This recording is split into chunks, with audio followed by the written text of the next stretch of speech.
All right, guys. Hopefully we are, let's see, audio, video. I think we're good. All right. I think we're good. It looks like it's just me and the screen today. We might have some stragglers come in later, and if so, we'll adjust. Let's see. We've got Ignite Session 13, qualify potential buyers and sellers. Let's see if we can get organized here. Can I click the screen? Oh yeah, much better.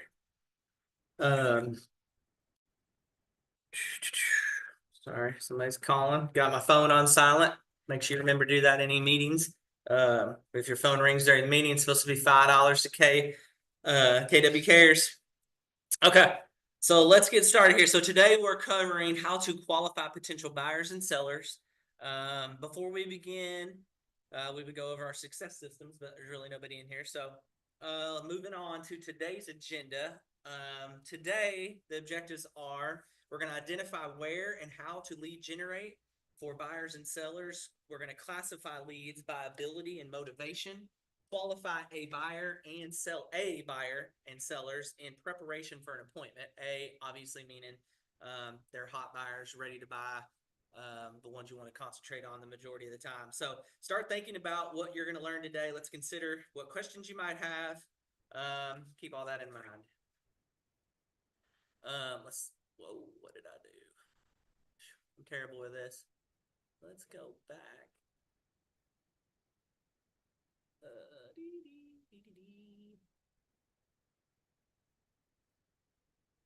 I'm a Mac user, so this stuff drives me nuts. Nope, that's not what I want. How do I minimize this? Escape. End. We do not want to end. Ooh, camera's off. My screen. Here we go. I don't know what I did, but okay, we're back. Click the wrong button. All right, where are we at? Where are we at here? Why is it not? Now this ain't working.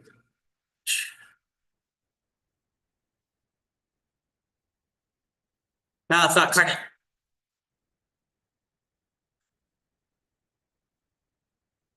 Oh, because I'm in that. Let's see. Hold up. Hold up. Wait a minute. There we go. There we go. Okay. I am awful at this. Anyways, I think it's because it's okay.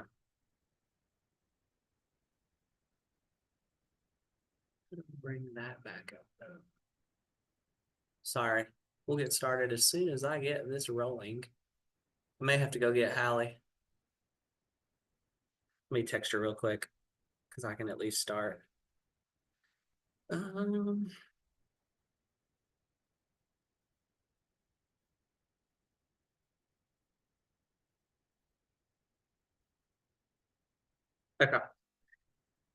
All right. Let's see. Here we go. Your number one job as a real estate agent is to find ways to get in the path of motivated buyers and sellers. Congratulations. The lead generation and follow-up habits you've started are the first step to fulfilling what Gary Keller says is our number one job, which is what I just read. Your number one job is to find ways to get in front of motivated buyers and sellers. The second half of this quote contains to the very important word motivated. When we follow the 80-20 principle, hey lady, I hit a button and now I don't see my screen so I don't know what I did. Here's the clicker. I'm gonna try not to be in the middle of the camera. Yeah, because I got it zoomed in. You're still good. Okay. Well, it was showing that and the screen, but that's fine. Yeah. As long as we're good. That's fine. I don't plan on moving, so I don't have to see it. Okay. I just wanted to make sure it was you're still good. okay. You're good. Cool. There you go. Thank you. Thank you. You're welcome. Thank you. They're coming in for a role player. You were like, wait a minute, I didn't dress for this. Thank you, Hallie. Okay. Let's see. So when we follow the 80-20 principle, one of the 6 KW personal perspectives that we covered in day one was we focus on 20% of our most motivated buyers and sellers. Today, we're going to cover how to qualify our leads and contacts to uncover how motivated they are. Because that's the ultimate goal. You're going to get a lot of contacts in this business if you're lead genning and doing what you're supposed to be doing on a daily basis. We've got to figure out who the motivated ones are. So, when we are new to something, it can be easy to get caught up in the myth understandings that block success. Remember the lesson in day one about limiting beliefs. That's what myth understandings are. They're limiting beliefs. Unlimit your thinking to move forward. Let's see. For example, if you can think of any myths you might have coming in about lead generating. If I could give an example of what I had as a myth when I first got into real estate, way back in 2005, I thought lead generating would be hard because in order to generate a lot of leads, I was going to have to spend a lot of money on advertising or buying leads, through some of the websites like Zillow and stuff. And I did do some of that. It's a lot more expensive these days than it was back then. But I thought you either had to spend a bunch of money up front so you could get a ton of leads and buy them basically, or you had to start with a big database of friends, family that you could hit up. That was my limiting belief, is that I was going to have to do that. Well, you don't have to necessarily do that. It's all about, in my opinion, working hard, right? You're going to meet a ton of people on a daily basis, and it's all about getting in front of those people and letting them know you're in real estate. Let's see. How buyers find their agent. So the NAR, National Association of Realtors, collects data every year on the buyers and sellers' experiences with a real estate transaction. This table shows the results from the survey of buyers from 2021. What do you see about these numbers just looking at them? Obviously, more buyers are finding their agents through referrals from any other source, which means the more people you know you are an agent, the more potential you must help with. The more people who know you are an agent. See, that's what it's all about, getting in front of them and letting them know that you're the agent. So the more people that know you are an agent, the more potential you must help them with a home purchase and the more likelihood for referrals. Obviously, you want to be top of mind, right? So let's see. What methods of lead gen and follow-up did you all cover in Ignite already that aligns with where buyers might find agents? So think about that, or look back in some of your older sessions. Obviously, you can see some here, for sale by owners, open houses, expired listings, all that kind of stuff. Visit other agents' open houses. Just be in, the neighborhood, the guy who knows the houses in the neighborhood, the neighborhood, what's the word? I'm losing it. The neighborhood professional who knows everything. Now, how do sellers find their agents? Another thing you'll find very similar. NAR data on sellers is quite like the data on buyers. Like buyers, sellers are finding their agents through referrals. A higher percentage are using an agent that they have bought or sold with before. This is a great reminder that follow-up isn't just for new leads and contacts. We should maintain relationships with our clients post-transaction for future business and referrals. And there's a lot we can do in Command that will help with that. Lexi's got the holiday touch campaign. She's got another touch campaign that is perfect for past, you have a buyer, you sold them a house, pop them in there, and they're going to get touches to help keep you top of mind. Once don't just sell a house and ghost, kind of like, social media, don't post and ghost. Those people that have worked with you and had a great transaction, they're the ones who are most likely to refer you to other people. And think about it, when they sell a house, they're going to get a lot of congratulations with, hey, where'd you move to? What do you like about the house? That's the perfect time for them to recommend you. So staying top of mind. You've got to be hitting up those past clients for sure. Opportunities and command. So as you've been experiencing, Keller Williams has a defined model and system for everything you need to do in real estate. Likewise, KW has its own language like leads and contacts, which you already are familiar with. Opportunities is the words like the handshake there when you go to your portal or your home string on the left. Opportunities is a word and command that we use to define your sales pipeline of business. Those are opportunities for business, right? If it tracks all your potential deals or transactions as they move through the sales pipeline. It's the best practice to put your A, B, and C potential clients into the opportunities pipeline in command to track their progress. You can see on the screen or when you open your command opportunities that it will track your clients from the cultivate stage all the way to the closing, and then which obviously gets you to get paid. Opportunities even project your possible total income in your sales pipeline. To learn more about opportunities, check out Command Your Business on Connect.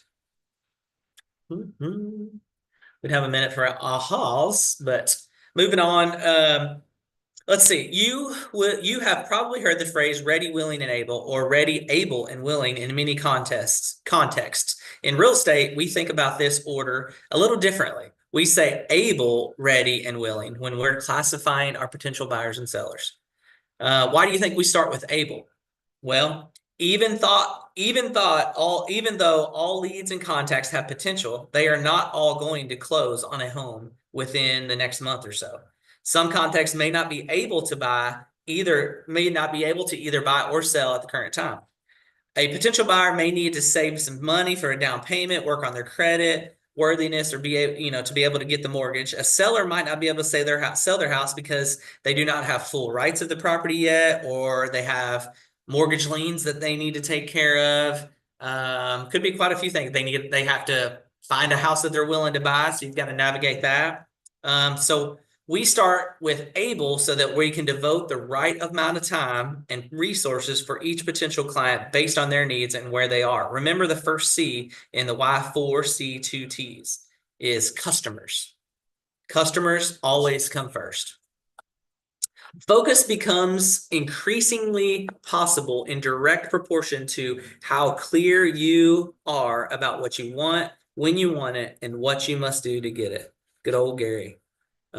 This quote doesn't just apply to us as agent, it applies to everyone. When buyers and sellers know what they want, when they want it, and what they need to get it, then our role as agents is clear. Help them find the property they desire and close the transaction. Today, we're going to cover how to know when a contact is able first, ready, and willing to buy or sell.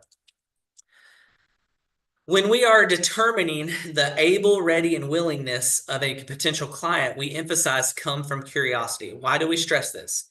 Let's see.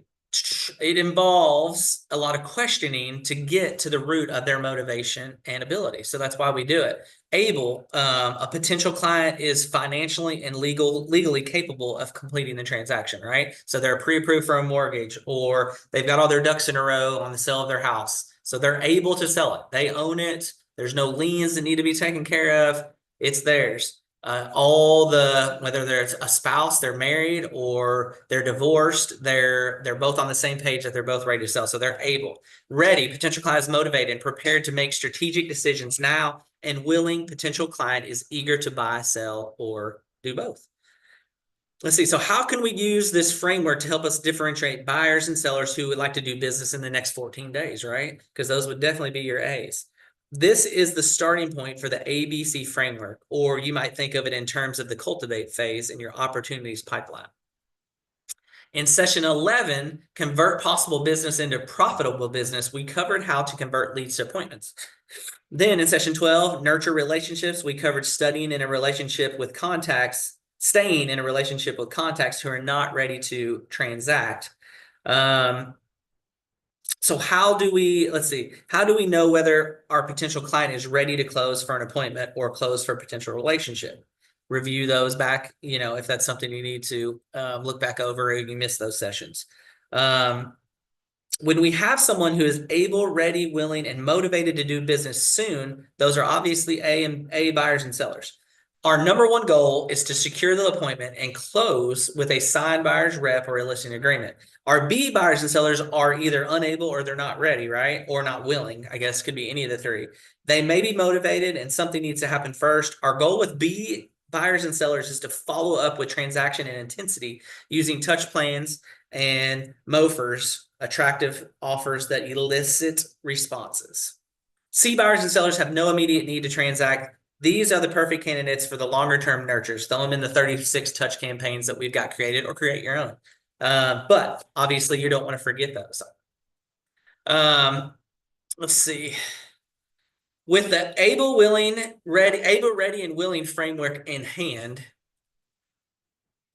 we're almost ready to qualify potential buyers and sellers. What we need now are the questions and conversation starters that will help us determine who's able, ready, and willing.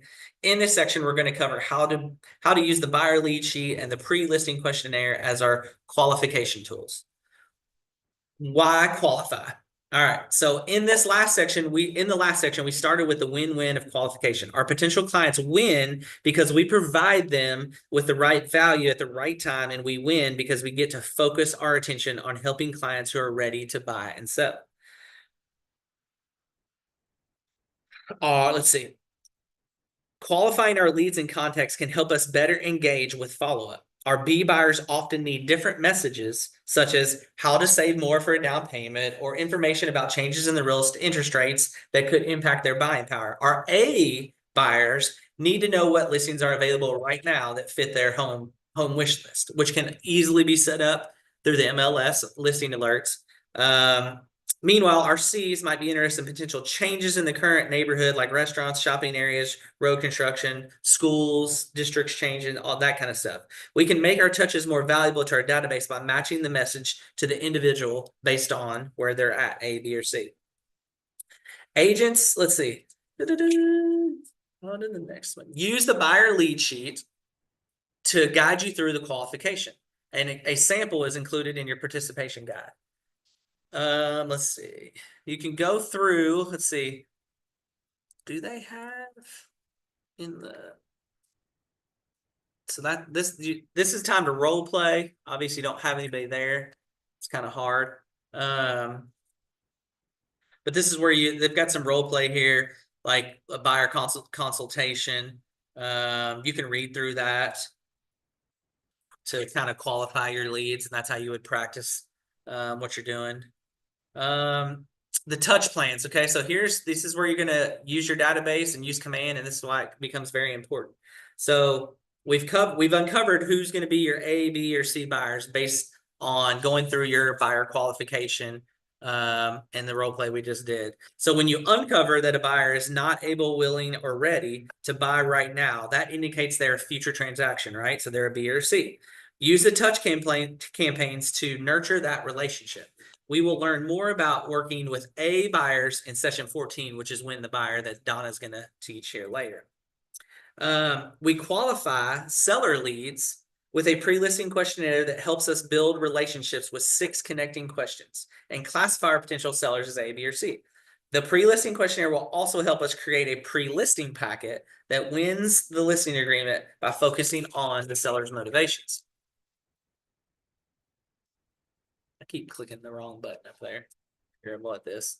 I like people in class, and it's easier to teach and funner. Anyways, same thing as before. You want to qualify your seller. So we have a pre-listing questionnaire. Similar to the buyer lead sheet, this helps us connect and qualify potential sellers. There would be a time here to kind of role play and read through the questionnaire that you would with somebody. So grab a partner, grab a spouse or a kid, read through that role play. And then at this point, so you've gone through that, you've qualified through the pre-questionnaire your seller. So you've obviously uncovered, are they A, B, or C? When you uncover any seller who is not able, ready, or willing, so the B's and the C's, something's missing, that indicates they're a future transaction that you're going to have to stay in touch with, just like the buyers. This is when you use your touch campaigns again to nurture that relationship. You can send seller market updates that keep them informed on what's going on in their neighborhood. You can keep them informed on the equity and how they could build some leverage with using equity in their house if they need to like improve something in their house. Maybe they can use some of the equity they've got that would help it sell faster, sell for more money, that kind of stuff. We'll learn later what to do with the A's and win the seller, which Donna's going to teach that next session. That's session 15. Your call to action for this session is to question and categorize your A, B, and C buyers and sellers in your database, set them up on touch campaigns for the B and the C's. And obviously that's to keep them top of mind. Lead follow-up. Let's see, you got KW Cares, Next Gen. Okay. We cover a lot of that. Lead follow-up. So this concludes our segment on the lead follow-up, where we covered the importance of following up with people in your database, putting them in touch campaigns, which there are calls and text in those campaigns. So it's not just you're going to be sending them these emails, you forget it. You've got to still make those one-on-one, touches and communications. We've covered lead conversion, which is the path to the appointment and signed agreement. We've learned about strengthening relationships through touch plans and continually nurturing them. And finally, we talked about how to qualify and categorize your potential clients, whether they're future or now business. So read through the slide and refer to the participation guide for 5 to 10 minutes to build your plans. If you need help with that, Lexi's your girl. She's phenomenal. And you probably don't even have to build the plans because there's plans in there, and she's built a couple of really, really awesome ones. So if you need help with that, get an appointment one-on-one with her. She can help you with that. She's awesome. All right, each day in Ignite, we grow in how we think, feel, act, and implement what we've learned. From learning and ha-has, you move forward in achievement of your big life. And what are we here for, right? To achieve our big goals. Take the time to reflect on what we've learned today, and obviously in your previous sessions. It's an important in building your confidence and celebrating your growth. We'll do this activity after each learning session so you can keep track of how you're learning and on your learning journey. And now we're going to move on to the most important success system time, in where we work in our business together while supporting one another. So for the next 20 minutes, obviously I'm not going to hold this stream for 20 minutes, but you could pause it for the next 20 minutes. Or I'm sorry, for the next 2 hours, whatever you can do. Let's work in your successes system. So 20 minutes of role play, even that's with yourself in the mirror. Do some role play. 10 minutes of preparing your call list, who you're going to reach out to today. Lead gen is number 1. So who are you going to reach out to today? I don't care if it's through text, calls. Get your list together. Let's do 45 minutes of real play, which is making those calls and working through the contacts and having conversations with as many people as you can. And then 30 minutes of updating your database, right? So you've made those contacts, you've got the information, you're going to qualify. Are they A, B, or C? A lot of your calls today, especially if you're hitting up family and friends, maybe they are C's and they just want some information. So put them as a C, get them in the campaign so you're touching them. Let's work on that for a while, and then we'll come back. That's your success systems. It's actually, this one's a pretty quick session. Obviously, a reminder, check the do not call list. Make sure people aren't on the do not call list before you call. I engage, let's see, role play. There's some role play at the end. Prepare your conversation list. There's a lot of role play you can do here at the end. Most importantly, make sure you're lead gen and doing these in sessions. Okay, that is it for session 13, which is qualify potential buyers and sellers. It's pretty simple, right? And my name is Jesse Kerrigan. I don't know if I really introduced myself. I have an office here. I'm one of the investors in the office. You can always reach out to me, 859-229-1763 if you have any questions. But qualifying your people and your contacts, first important is getting contacts, right? Lead genning, getting those contacts. But the job's not done once you've got those contacts. If you're not following up and have a system in place to consistently do that, they're going to fall through the cracks, right? Or you get all these contacts. Let's say you get 1 A and you've got 20 B's and 20 C's. Well, the A, you're going to concentrate on him, right? Because he's ready, willing, and able. Able, ready, and willing. So you're going to spend some time on him because he's most important. You may be showing houses, get him under contract. Well, if you don't have the systems in place to where you're still touching those B's and C's, they're going to fall through the cracks and you may lose a deal. And we're all, if you don't have the systems in place, it's going to happen. It happened to me. I didn't start out with a great system. That's the one thing that I love about KW is we are a real estate company, but we're also a tech company, and they've built the systems for us. And you don't have to pay for something else outside of KW, which is what we had to do back in the day.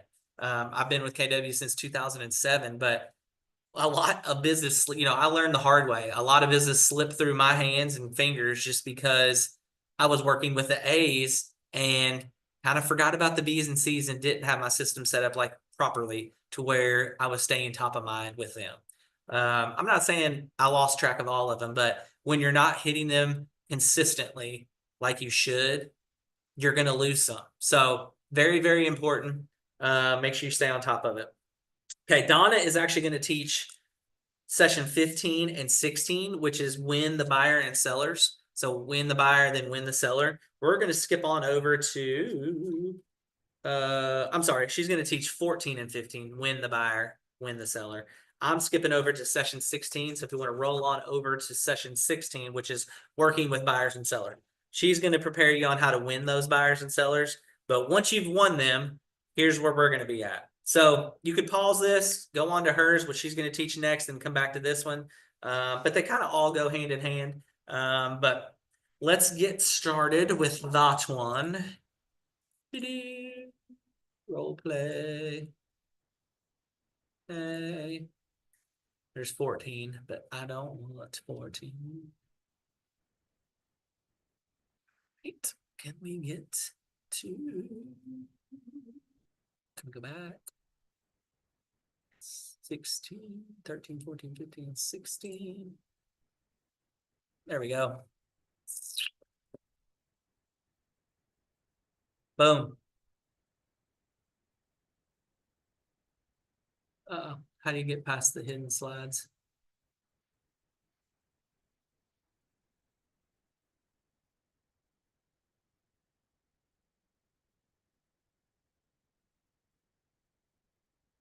Well, let's just roll with it.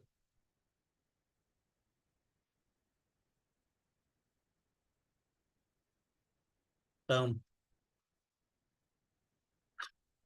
All right. Working with buyers and sellers. All right. So today, or now, we're going to move on in our Transact series. We've covered, well, you're going to cover winning the seller and buyer.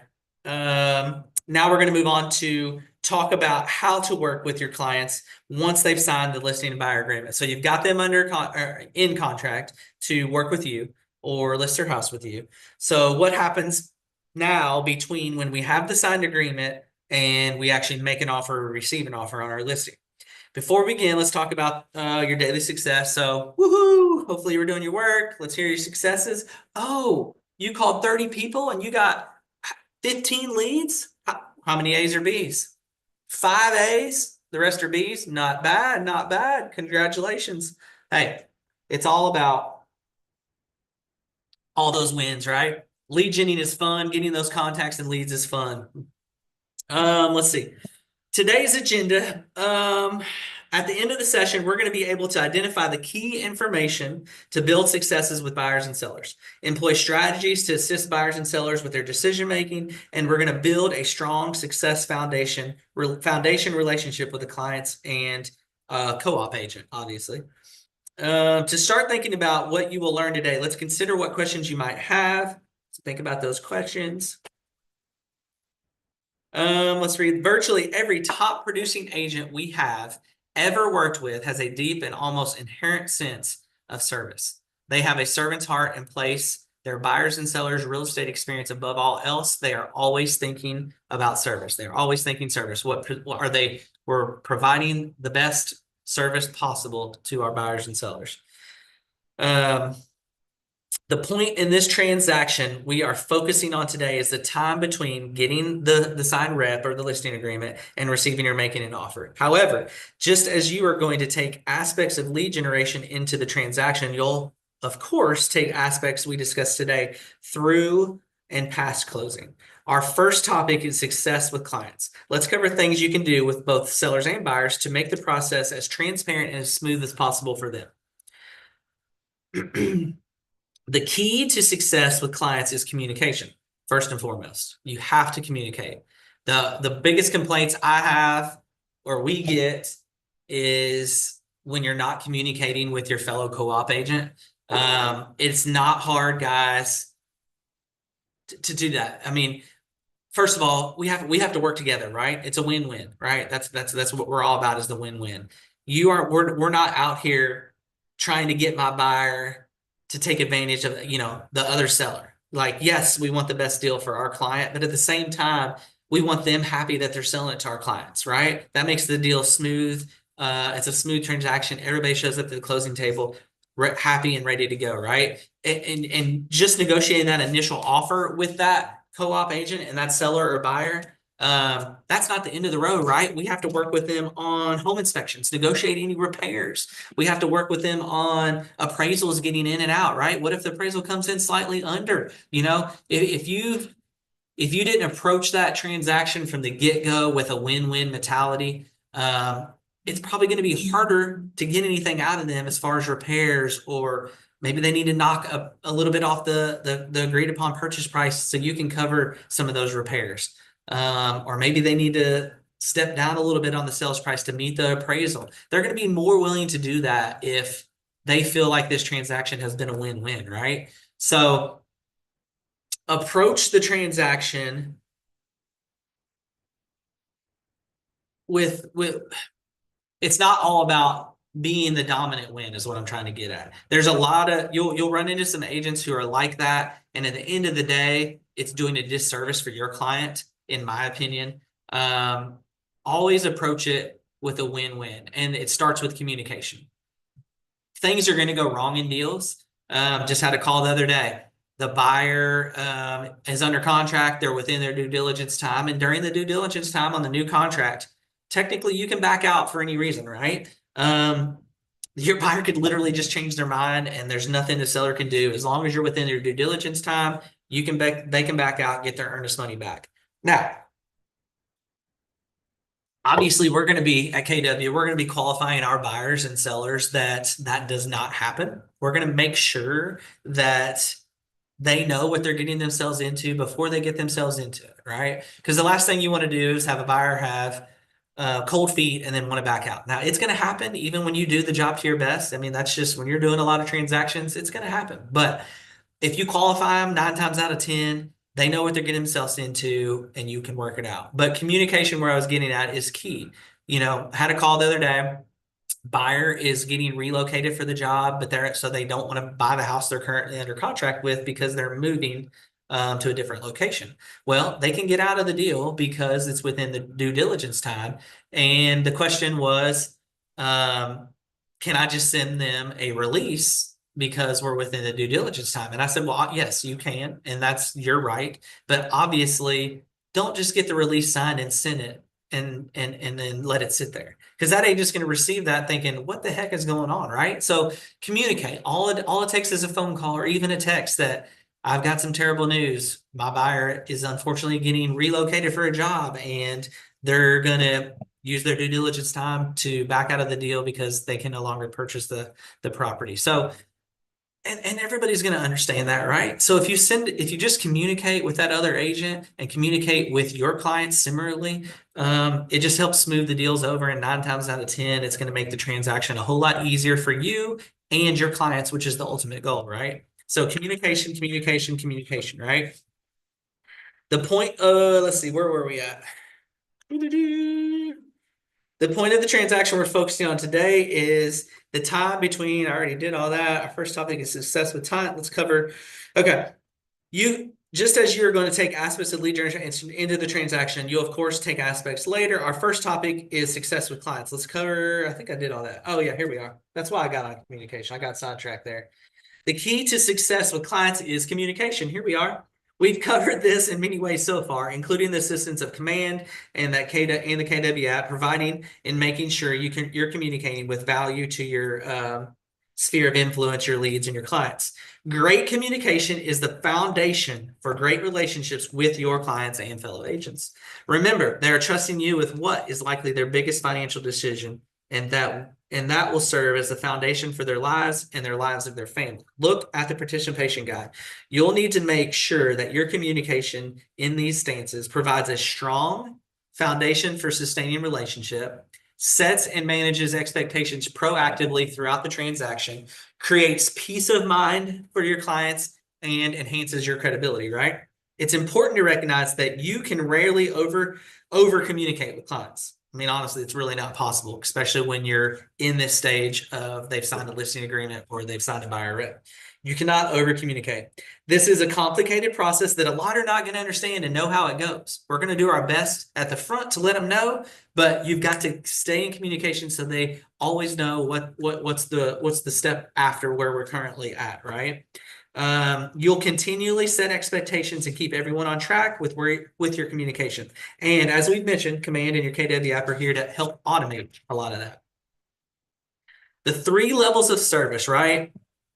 In addition to the 4 underlying ideas you need all your communication with clients to convey, let's remind ourselves of the 3 levels of service from the Millionaire Real Estate book. Remember, by keeping these levels in mind, you will serve your clients to the highest level possible. Purpose. Masters of service have a clear understanding of what they should be hired and can why they should be hired and can articulate it to anyone at any time. Great service begins with a clear purpose of why someone should work with you, right? What are you bringing to the table? What is the purpose? Value proposition. The best agents can translate their purpose and why people should hire them into a specific set of services they will provide. Fiduciary. Highly productive agents provide a level of service based on their commitment to act as a fiduciary for their clients. They place their clients' interest above their own and above others and even their own. A fiduciary brings a level of care and trust to the relationship that a functional agent does not. We have purpose, we have a value proposition, and we have a fiduciary duty to our clients. Now, what is the difference between functionary and fiduciary? So we discussed this way back on day 2 in the Real Estate Expert. When you operate as a fiduciary for your clients, you earn the right to be their expert of choice. Who remembers the difference between a functionary and fiduciary? If you don't, I'll give you the answer. A functionary has a specific task relationship with their clients. They do the job by dotting the I's and crossing the T's. A fiduciary is a high trust relationship with clients and always puts their interests at the forefront, even before our own, right? We do this to get paid, right? It's our job. But if you're putting your ability to get this to the closing table and get that check above your client's best interest, you are not providing a fiduciary relationship. If at all times, you have to be looking out for what's best for your client. And sometimes it may not be buying that house, right? Your fiduciary relationship is we have a home inspection. If there's a lot of things on there that need to be fixed or are worrisome according to the home inspectors, you have the duty to, if they ask, share with them what their opinion is, especially if you can't get the sellers to take care of some of this stuff. Does it make sense for them to move forward with this purchase? They're trusting you to help them with this decision, right? Yes, that means they may back out and it may be a while before they find another house. But are you doing right by you or are you doing right by them, right? And if you do that and you provide that value to your sellers or buyers, they will understand that and they will get it. And you've got a client for life as long as you're consistently keeping up with them and checking in, right? And plugging them into the systems even after you've sold their house. So fiduciary above all, right? Dual agency. Okay. So dual agency is illegal. If dual agency is illegal in your state, you can simply mention the concept. Let's see, but it is legal here, right? Dual agency is when the agent represents both the buyer and the seller, and we are allowed to do that here, right? So there's a form we'll have signed if you are the listing and the buyer calls. You know, that's part of my listing presentation is, hey, are you comfortable if I bring buyers that I have interested in? Obviously, I have a fiduciary duty to my seller. I can't share to the buyer pertinent information about, you know, what will the seller take? What do they owe on the property? That kind of stuff, unless the seller gives you permission. So remember your fiduciary commitment to your client either way. And the same way as if you have that buyer and you know they love it and they tell you right off the get-go, hey, we'll pay full price or over, but we're going to start here. You can't turn around and tell the seller, hey, they've already told me they'll pay over list price. That's then you're not representing the buyer the way you should. So Keep that in mind. Dual agency can be tricky. I'll do it, obviously. You just have to make sure you've got all your T's crossed and all your I's dotted, and that you are no matter what communication is, you're doing what's best for that client. Because you currently have two clients, right? You're representing both. So you got to be careful, but definitely something that we can do. All right, let's see. Let's see what the book says about dual agency. This is legal in many areas, but it's not advised, especially for new agents, and I'll kind of tell you why. Many infractions and endangering agents' license stem from dual agency, because if something goes south in the deal and you represent both sides, one of those clients can be thinking, well, maybe he shared info that he shouldn't have, blah, blah, blah. So it's kind of puts you in a tricky situation. Being in a fiduciary relationship with your clients means making all decisions based on their best interest, which we kind of talked about. What's up, babe? What's up? I'm live, man. I'm live. Say hey, John. Say hey. Can they see me? Yes, They they should be. I am glad. Oh, you were going to say how great of an agent I am, and they should listen to everything I say, right? Yeah, that was it. Yeah. That's it. Hey, that better be a banana. And I am happy to see you. Good old Bentley. That's our agent representative on the ALC. What's the title? Agent, well, how's it go? He don't even know. Just go to John if you have any agent related questions. Advocacy. Advocate. Yeah, you're an advocate. You're our agent advocate. Something like that. Something like that. Yeah. Hey. He's great. Even though I'll never tell him that. All right, back to where we were. Dual agency. So will your buyer expect that you're telling them everything about a house, even though it's not required to be disclosed? Will your seller expect that the offer you're making on behalf of your buyers is their best offer, since you have knowledge about their pre-approval, right? So it opens up some questions. Here's some things that could go wrong with dual agency, just to kind of let you know what you're getting yourself into.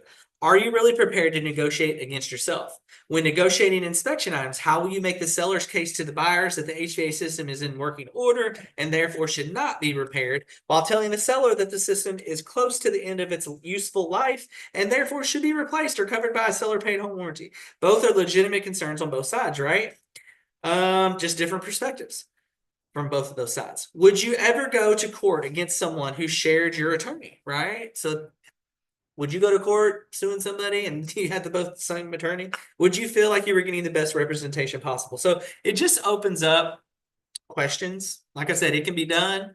I've done it successfully many times. You just have to be careful. And like I said, most importantly, remember your fiduciary duty to each client, each side, and communication, right? There's forms we have signed that they're going to sign to say they understand this is a dual agent contract, that you're representing both sides. But communication even through that, so they feel comfortable that you are, carrying on that fiduciary duty to them.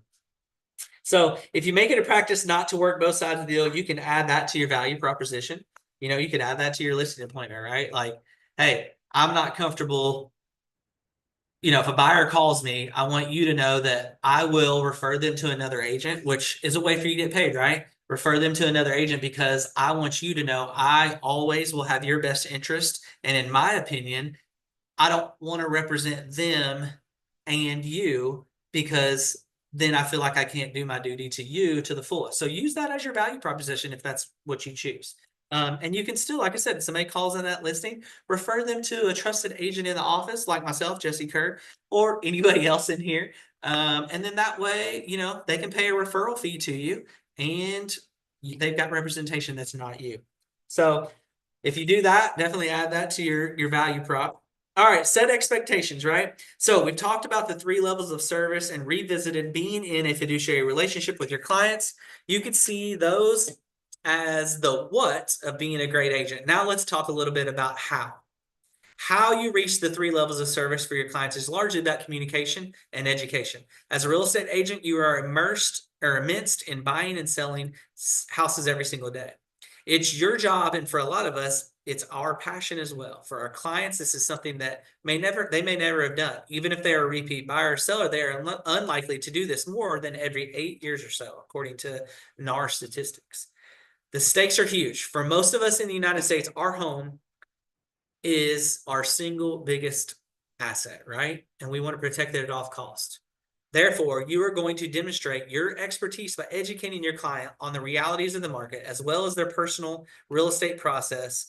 And you're going to do it as often as possible, right? Communicate, communicate. To do this, you need to first set the expectations for the process and for the communication.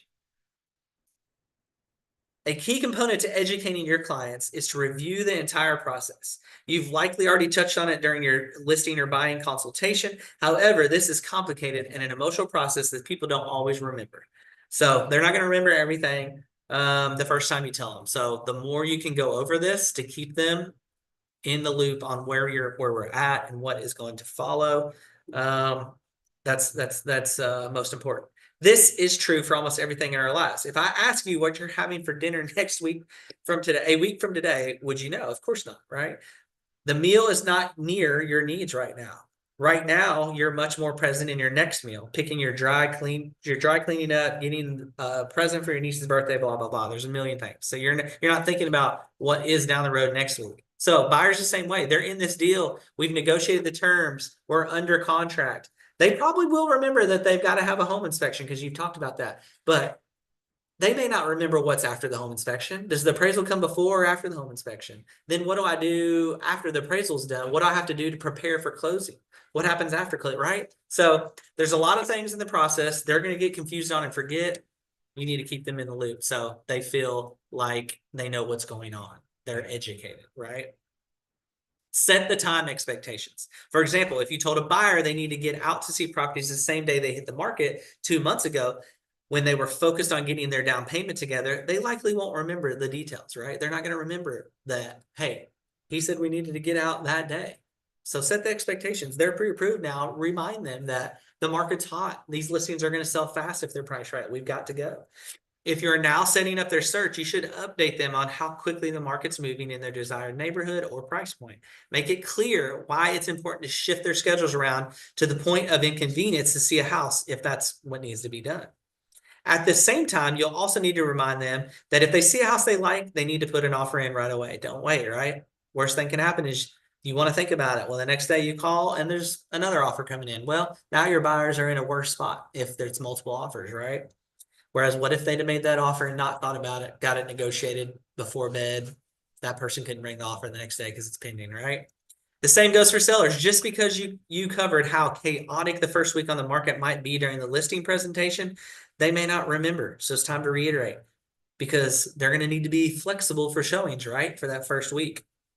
For most people, it's very rare to have to make such big decisions in such a short period. Prepare your clients for this change at their day-to-day pace. This is especially important as you get to the time-sensitive portions of the contract. Often contracts require an answer within 24 hours, some within 12, some very quick, if not less in a hot market, right? Therefore, you should make sure your seller knows once the house hits the market so that they'll be able to respond to text and calls as quickly as possible. You will likely need to go over the contract before you ever see a house with your buyers and before showings begin with your sellers. By going over it now, when there is no time pressure, they'll have some familiarity with it when the offer comes in, right? At each stage, you review with them where you are and where you are going. In addition to the contract, what are some of the documents you'll need to go over with them, right? Appraisal waivers, inspection waivers, property disclosures, lead-based paint disclosures, other stuff specific to the market, right? So if there's anything that's going to need to be signed or gone over, the sooner you can prepare them for them, the better. I have the property disclosure in my listing presentation, and I don't go through the whole list with them, but I kind of summarize it, hit some of the main points in there, because that's one of the bigger things they're going to have to look at, right? Same thing with the buyers. I go over a disclosure with them up front so they know, hey, we're going to get provided this document on the house when we look at it. They know what to look at. They know what to look for. They look for any yeses, right? If there's no's, that means there's probably not a lot of problems. So it helps just speed up the process when you get in the time crunch, right? At each stage, you'll review with them where you are and where you're going, future pace with your client. be sure they know everything that's going to happen before it does, right? For example, when talking to buyers who have submitted their offer, you would tell them how long the seller has to get back, right? What deadline did we put on there? What are the outcomes might be? They can counter, they can accept, or they can just reject, right? Some sellers may not know that they can just reject. I've had some, we made an offer, and most of the time, if it's a good offer, they're probably gonna accept it or counter, right? But there's some that don't. The seller comes back and just flat out rejects it, and my buyers were like, can be devastated. Like, why wouldn't they counter? Well, you have to be willing to explain to them up front, like, hey, this offer is not full price. There's a couple things in here we're asking for that maybe aren't as attracted to them, and there's a chance they could flat out reject it. I just want you to know, if they do reject it, we could still come back with, that way they're not hearing that rejection and then it causes problems or issues and they have to get over that mental block. So the more you can prepare them for it, the better, right? Set communication expectations, right? Some agents feel like they can never turn their phone off or take a day off. That's not the way you want to live your life. If you will turn your phone off at a certain time each evening, make sure your clients know this. If they are aware, you won't get back to them till between the hours. You won't get back to them between 8 and 8, like 8 p.m. and 8 a.m. They will not be looking for a reply during that time. So it's just up to you on what those expectations are, but make sure they're set if you want them to be followed, right? Let them know when you're going to check messages. If they send a message between those times, you'll get back to them at 8 a.m. the next morning or whatever that may be. What will happen if a home comes on the market that is perfect for your buyers the weekend your sister is getting married out of state? Have a plan and communicate it well in advance. For example, hey, if the wedding is on May 1st, you start working with these buyers March 1st, you already know about the wedding. Communicate that you have a plan, right? That you have a place to be and that you're going to make sure you have a plan for what you're going to do if there's things that need to be done while you're at that wedding. Have a colleague that will cover it for you. You know what I mean? All that needs to be set up. As a listing agent, perhaps your sellers will be out of town and unable to respond to offers particular weekend. Get that information well ahead of time. Most will provide that. Let your clients know when communication needs to change. For example, will you adhere to the 5 p.m. to 8 p.m. no calls rule? When time is of the essence, we are all going to have to act quickly. So get that communication up front on what's best, for them communication wise. Set up to date market expectations. Set up to date market expectations, not set up.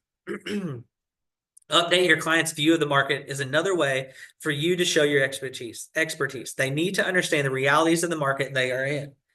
Is it a seller's market or is it an extreme seller's market? Are house sales slowing down to become more of a buyer's market? National trends in housings are often on the news. However, that doesn't mean they apply to their neighborhood or our city or state. Set clear intervals in which you will re-educate your clients on the current market. A move from a medium of 60 days to a market of 45 days can have a huge impact on how quickly your client will have to find a home. Be sure to translate what the market means to them. In an extreme seller's market, when houses are going for an average of 10% over asking, should you be looking at the top of their price point? Probably not, right? They're only approved to 300. Why are we looking at houses that are 310, 320, 330? They're not negotiating, right? It's an extreme seller's market. They're going to sell for 300 plus. So you probably need to keep it at their level. Now we move into more of a buyer's market. There are some negotiations, right?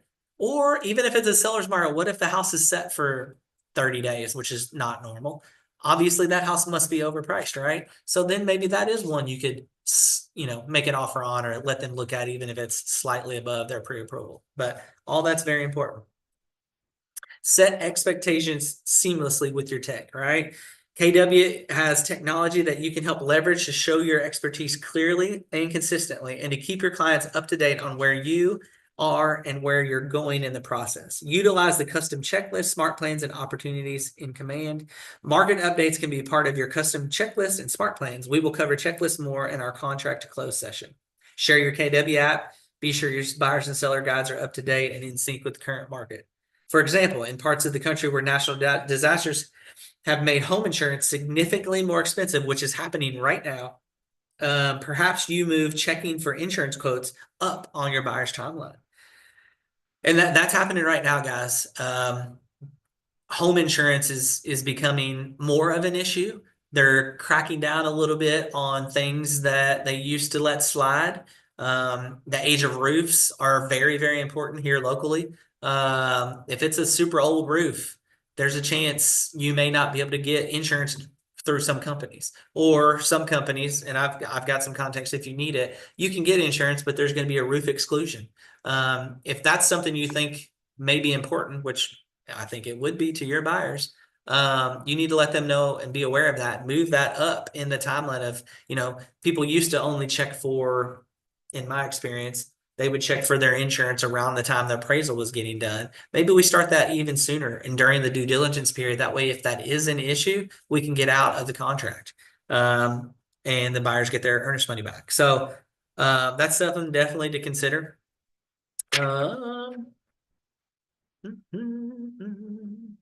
Let's see. You might be thinking, we haven't even put an offer in a house. Why am I asking for reviews and referrals, right? Because you're already providing value, which is the first step to gaining referrals. From the beginning, tell your client, throughout this process, I'm going to give you amazing service and earn your trust so that you will want every member of your family and all of your friends to work with me. 68% of sellers who used an agent found their agent through a referral by a friend and a family member, right? And it's very true. Majority of my business, it's probably more like 80% plus right now, is referral based, past client and referral based. There are 3 simple steps of gaining referrals. Provide the value, stellar service, right? Education, advice, care, take care of them. Ask for help. Let people know that your business is based on referrals. Your conversations book has some great, easy ways to ask for help. It can be as simple as, I rely on referrals. If you know anyone that is looking to buy or sell, I'd be so grateful if you could let me know. People don't know what you need unless you ask for it, right? And if you're providing value and stellar service, they're going to refer you, right? They definitely are. So make sure you're asking for that. And I'll take this a little step further. If your client is going to give you a referral, the best thing to do, let's say Joe calls and says, hey man, my coworker, I was telling him about how great you were and on the house and helping us get a really good deal. They're going to be looking to sell a house here soon because they're wanting to downsize.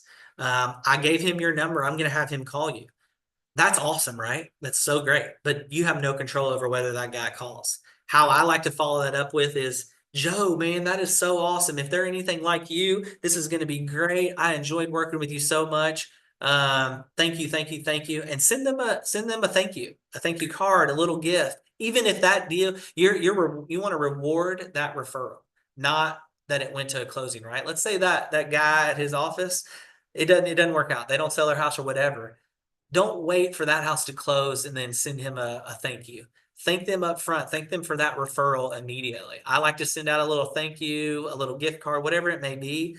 I keep it dependent on who they are. I know what their likes are. I worked with them, right? We got to know them.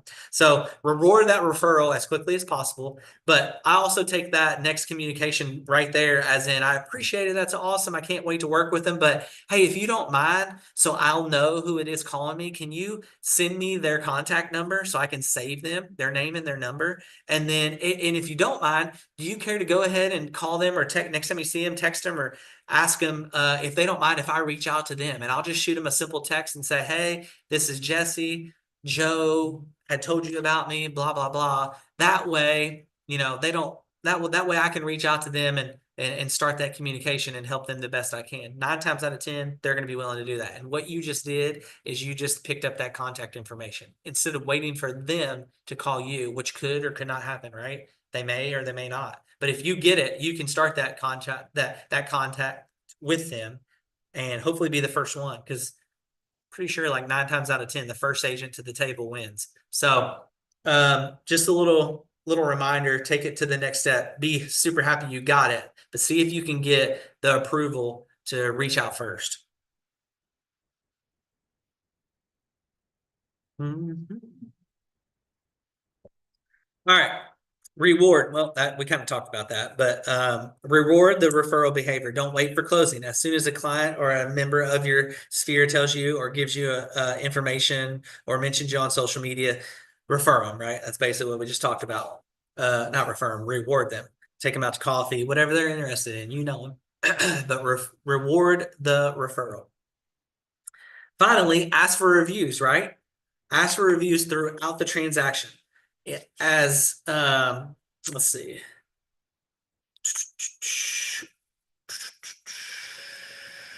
So let's say you're moving, like an example. Let's say you're moving to a new city, new count, whatever. And you're in need of plumbers or contractors. You're in need of a daycare for your children, a new hairstylist. What do you look for? Reviews, right? Don't we always check reviews? Restaurants, all that stuff. So that's a big plus. If somebody happens to move to the area, or maybe they even get referred your name, they may not want to call you right off the bat. You know what they're most likely to do? They're going to search you up, see your referrals, or see your reviews, see what people are saying about you. What's your website look like? Sometimes they'll do a lot of that before they actually reach out. So ask for reviews, right? We all use the internet pretty much daily to read reviews from businesses. You need to make sure that you have as much of a positive web presence as possible. In great news, you've already have your own KW website. It's the one place you'll be sure to your reviews are accurate and accessible. Telling potential clients how successful you are at finding and selling homes can be effective. It's even more effective when other people are bragging about you. It leads to statements of more credibility. It's a great piece to use in your marketing and buyer presentations. Check out this request for review. If your purchasing or selling experience exceeded your expectations, would you be so kind to give me a brief review? I'd also like your permission to use this in my advertising. So just a simple way to ask, right? Seller-oriented reviews gain attention when they address things like the client's home sold quickly, they got their asking price or above, or they were impressed by the service. So those are some things that you can have them put in there. Buyer-oriented reviews persuade when they say things like this. So we talked about the sellers. Let's see, the buyer reviews. If the buyer says the buyer found their perfect home quickly, the agent negotiated a great price, the transaction went smoothly, they were impressed by the service.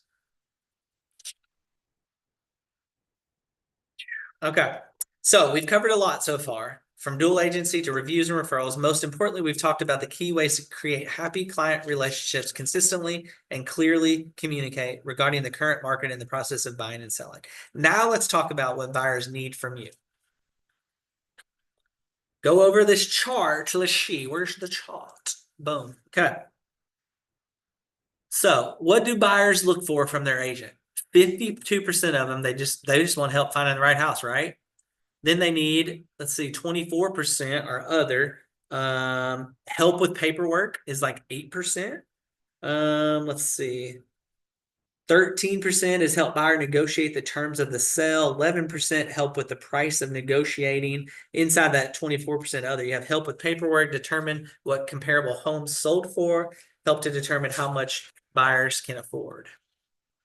Buyer's needs analysis. So the first step in a stellar buyer service is being aware of their needs. You should have conducted a thorough needs analysis with your initial buyer consultation leading up to the signed agreement. If you didn't, pop back and definitely do it. Let's see, why should we revisit the needs analysis with our buyers? Well, we need to find, what if interest rates have gone up, right? What if they got a new job or lost a job? What if insurance, we just talked about, that's gone up? So things change, even though you reviewed some of this months ago, you got to, things can change in the process. So we brainstormed some of those, we talked about some of those. They fall into two basic categories. Buyer's life change and the world changes around them, right? In either case, the buyer's needs change, whether a change in their lives or the world around them changes. Revisiting the needs analysis can also help you find out why homes that should be perfect for your buyer are not inspiring offers. Believe it or not, sometimes what we think we desire is not what we need. If you're showing them all historic houses you thought would have them thrilled to a tepid response, it's time to find out why. It's also common for buyers to get frustrated in a tight market and start looking for outside of their criteria. Maybe you have empty nesters looking to downsize who suddenly start looking closer to their current square footage, right? So there's a lot of things that can change.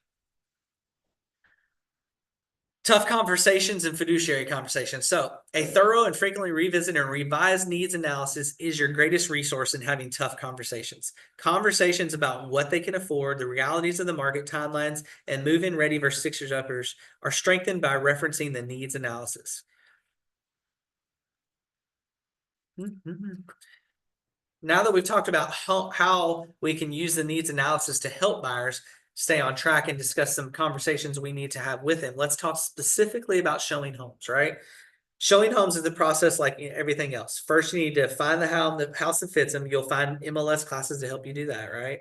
You also need to make sure that your buyer is set up on the KW app so they can see houses that are pop up. In choosing the houses, you will show clients is based on their needs analysis and expectation setting. As we mentioned, in an extremely seller's market, you should not be showing homes at the top of their price point. Once your MLS search comes back with suitable homes, you will preview these homes so that you can choose the best properties for your buyer, right? What if there's 50 houses? You're going to weed through those, right, to give them the best ones. Remember, you're showing your value by sharing your expertise. Showing homes best practice. Follow these steps. Show only the best properties for the buyer, right? Ones that you have thoroughly screened in advance and meet the criteria. The last thing you want to do is show up a house and it's got something that they don't like and you knew about, right? They're going to probably be thinking, well, why did he show us this one? So make sure you screen them. Have your MLS printouts. They have, or you can do it, pull them up on your phone. Sometimes I have those. I try to print them so I can give them a hard copy, but worst case scenario, if it's last minute you get there, you can pull all that up digitally.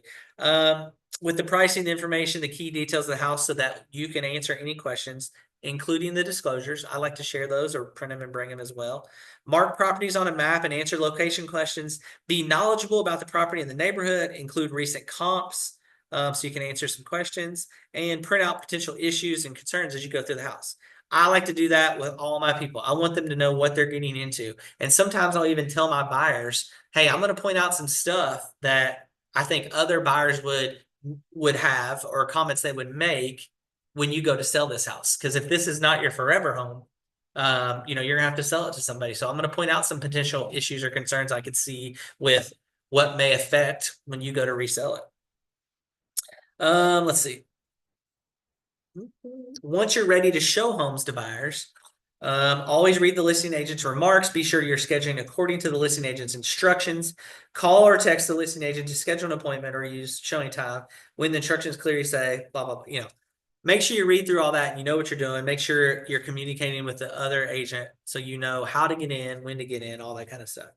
Trying to schedule for tomorrow with instructions saying the first showing is over 2 days is challenging. This doesn't mean you can't contact the agent to ask questions, but don't call and ask questions if you haven't gone through and read it. That's the last thing the agent wants to do is get bombarded with questions that could have been answered if they just would have read the listing on the MLS. How you make contact matters for how they will see you throughout the transaction. If your system enables feedback, leave it. Feedback is so important. I hate it when people show our houses and all the feedback is not interested. Well, tell us why you're not interested. I want our agents at KW to leave the best feedback, right? If we're selling a house and somebody shows it and they're not interested and we have that listing, we want to know why they didn't like it, right? So we can help our sellers sell it.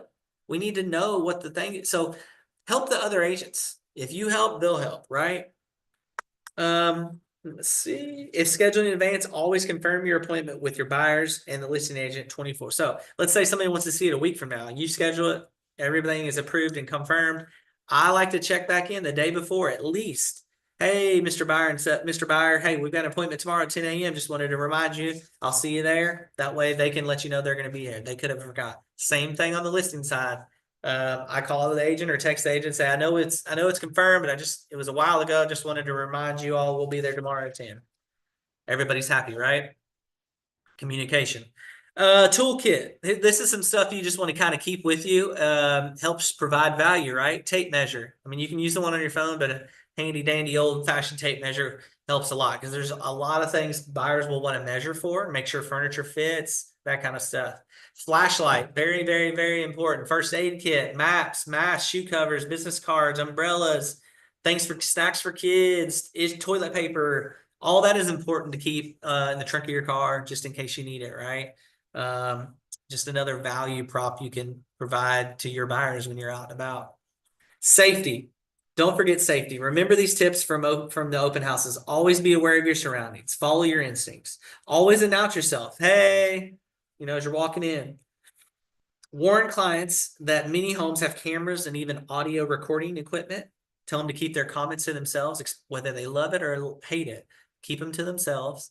The last thing you want to do is roll up in there and they record you like, this is it. This is the perfect one. We love it. Oh my gosh, we've got to make an offer. Well, they're going to know you love it, right? It's going to be hard to negotiate if they've heard how much you want that house. And it's very prevalent nowadays. There's cameras everywhere. So definitely remind your people of that. Home safety, COVID, people asked to take shoes off, all that. Just be courteous. Your job is to sell homes. Your job is not to show homes, right? We're not out here just showing a bunch of homes. We're trying to sell these bad boys. Remember, that is your goal. Pay attention to your buyer's body language as they're walking through the house so you can pick up on any hints on if they're liking or they're not liking. If you show the buyer the first 2 homes on your list and they hate them, they're probably going to hate the third one, right? So cancel that last showing. Obviously communicate why you're canceling to the listing agent. It's courteous, but talk to that agent and find out what's going on. Maybe we've missed something in what they're looking for in the consultation. And after you look at some of them, ask, hey, if you had to choose between the first house or the second house, which one would it be and why? Which one do you like more? That's how you get to know where you're at and what they're leaning towards so you can find those better homes so you're not showing them homes that they're not going to like, right? Your job is to help your buyer make the best decision for them. Buying a home is a big deal, and buyers can experience hesitation and reluctance. They are afraid to commit. They don't like some of the minor details of the home. They feel like they haven't seen enough. They need to sleep on it or get an opinion. Well, all those things could be just a little bit of hesitation and they could lose out on that deal, right? So if you've gotten to know them and you've stressed and that house is right, you're going to have that hard conversation, right, with them that, hey, you just letting you know, if you sleep on this tonight, in this market, there's a very good chance they could get another offer. And if that happens, it could be gone. And I'd hate for you to miss out on a property that I know meets everything you're looking for. Or I understand that, that house is, the paint inside is pink, but everything else this house has, it's in the area you want. It's got the 2-car garage that you needed. It's 3 bedrooms. It's 2 full baths that you were really wanting. I've got some painters, some really good painters I can recommend. We can get this house painted and then it's perfect, right? So let's not let that paint color keep you from, making an offer. All right. Where are we at, guys? What sellers want from their agent, right? Okay. What do sellers want? Let's see. There's some of this is easy. Some of it's not. Let's see. 27%. That's other. I'll go over that here in a minute. 21% want help with price the home competitively. 20% want you to market the home to potential buyers. 16% sell the home within a certain time frame. 16% help the seller find ways to fix up their home. And then the other, that's 27%. You got like 12% find a buyer. 6% help negotiate and deal with the buyers. 5% they need help with paperwork, right? Those are all things sellers want from their agents, the most important things. What sellers need is you get that from their needs analysis. For sellers, we need to know their price, their time frame, and their conveyance, right? What are those? Sellers' lives change, sellers' world change, right? Just as with buyers, when things aren't going as you think they should, you need to revisit and perhaps even revise their needs analysis. Just as with buyers, either the seller's life can change or the world around them changes. For example, the seller could lose their job, so carrying the mortgage on the house becomes difficult. Perhaps the seller finds their dream home, puts in an offer, and needs to remove their predication ASAP and changing their timeline, right? Perhaps the local economy shifts and that changes their world, right? On what they can get for their house. So maybe they're not as motivated to sell it. Seller's control. There are just 2 things a seller can control: their price and their condition. Your job is to know the market and advise them on how to get the best price with the least work in the quickest time frame.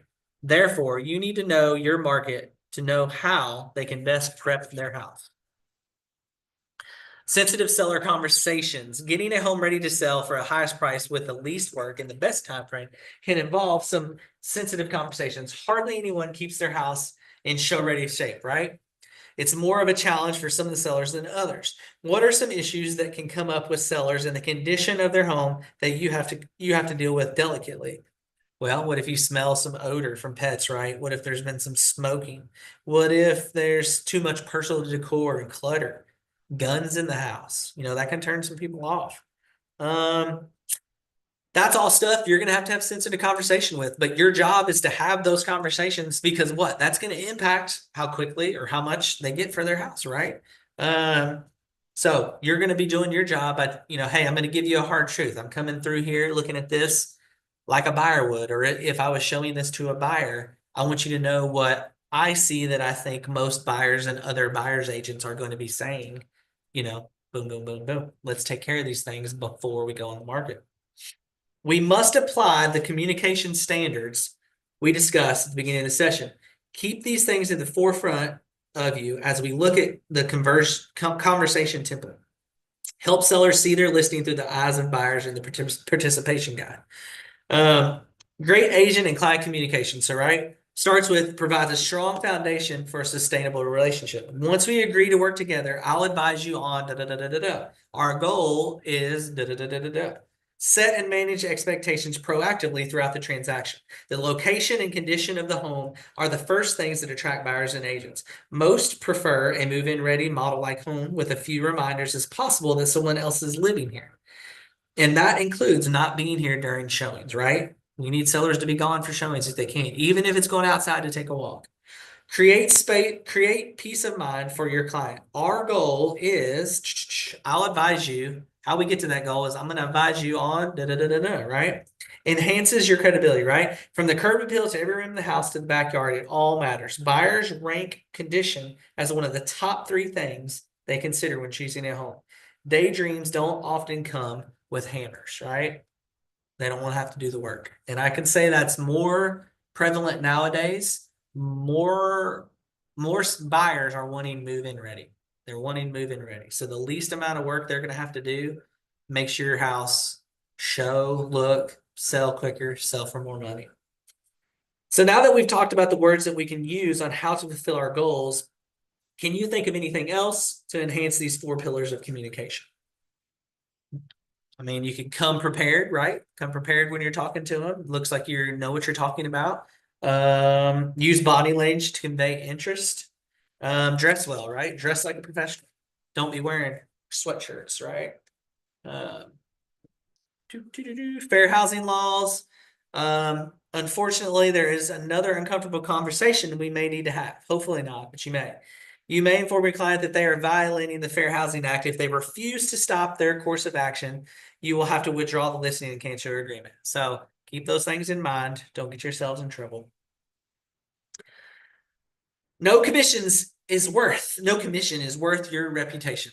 Can't stress that enough, right? There is absolutely no commission that is worth your integrity, your reputation.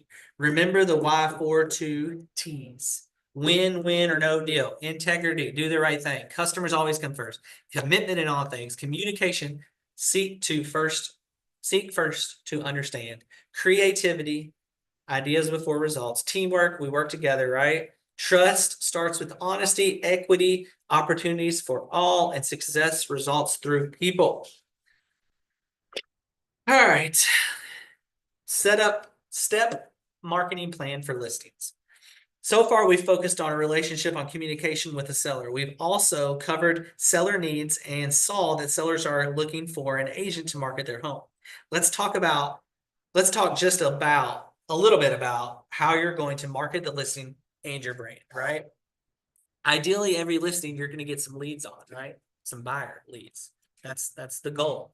So we want to market it successfully, so we look good for the sellers and the listing looks good, but also looks good for our brand. Highly productive listing agents market both their brand and their listings at the same time. The marketing opportunity provided by listings is why they are one of the 3 pillars of a successful real estate agent: leads, listings, leverage. When you focus on listings, buyers will come. We've already talked a lot about how you can do that in our sessions on lead gen, particularly open houses, right? The message you put out to attract prospective buyers and sellers is everything. Why would they want to contact you in this market? What would they get if they did? These two questions are at the heart of an effective message. Not only should you be strategic in how you market a home and yourself, much of which we've covered in lead gen and more that you can learn about the Connect Live sessions and Keller Williams training, such as no ceilings, level up your lead gen. You should set your listing up for success by having all the necessary documents for your MLS and that you've given potential buyers and agents the best view of the house. Have the right documents for compliance, right? Just shows your level of professionalism. Most MLSs will have fines if you're not doing the right documents. So have the right documents. Utilize the right professionals to get pictures, floor plans. You may even consider staging real or virtual for some listings. Remember, you're not just marketing the house. Is it worth it to get professional photos? I agree. I think it's 1,000% worth it. And we've got some great affiliates here at KW to use. And then set the right schedule for your listing, right? What is the right schedule for listings in your market? Do certain areas have broker agent tours or NFL game days, a no traffic day in your area? Is the seller able to leave the house more readily on weekends? Are open houses well attended the first week on the market? Do you see an increase in interest in homes listed on Thursday over Friday? All things to keep in mind so you have a successful listing. All right, import listing directly from the KWS. As always, KW provides technology to help you market your listings and your brand the most effectively. Command includes designs where you can get templated options for door hangers, social media posts, just listed postcards, all that stuff, right? Flyers. Go into Command, design, create, print. Lexi can help you with all of that stuff. Proper signage, right? We have rules that we have to abide by on our sign. That can all be, you can get all that here. Tell you what you're doing to meet. Training gets better. Go to KW eval. KW cares. Get involved, right? Donate. We have done some amazing things with KW cares. Amazing things. Next gen. This is for the younger agents here. We've talked a lot about this in our weekly meetings. Success with co-agents. At this point in the transaction, you've likely been communicating with several different agents, either listing agents on properties or your buyers are interested or buyers agents representing, looking at your listing. Always remember that you are making the only first impression you're going to get on an agent who may have a great deal to do with your client successfully buying or selling a home. You can make yourself memorable by being a great or terrible. And you're going to have to deal with these people again, most likely. You are colleagues now. Be sure to treat everyone with respect and professionalism. So true. As the buyer's agent, did you read all the agent instructions before calling for an appointment? If not, do so. As the listing agent, have you included all the information that both sells the house and answers the questions your colleagues might have? Does your seller require at least 48 hours to respond? Well, you know what? Put that in the listing. Let the agents know before they make an offer. And don't forget that KW has profit share. So you could also be making a first impression on an agent that could one day be in your downline and you make money off of. If you don't know how profit share works, we have classes on that. It is phenomenal. One of the main reasons I came to KW. All right, as we wrap up our learning session and transition over, think about what we've gone through. It would be time for ahas right now, but we can't really speak to each other. Go over your day to success. This is what we do to close out every Ignite session, right? We know what we're doing. 20 minutes role play, 10 minutes prep your call list, 45 minutes real play, call that call list, 30 minutes update your database with any of the contacts you got, ABCs, right? It's been fun. Had a blast. That's it for session 16. Donna will be up with 14 and 15. Win the buyer, win the seller. You guys have been great. Again, Jesse Kerr. My office is here over by the first printer. 859-229-1763 if you need anything. Let's see if we can get this thing closed out. Have a great day. Let's go get some business.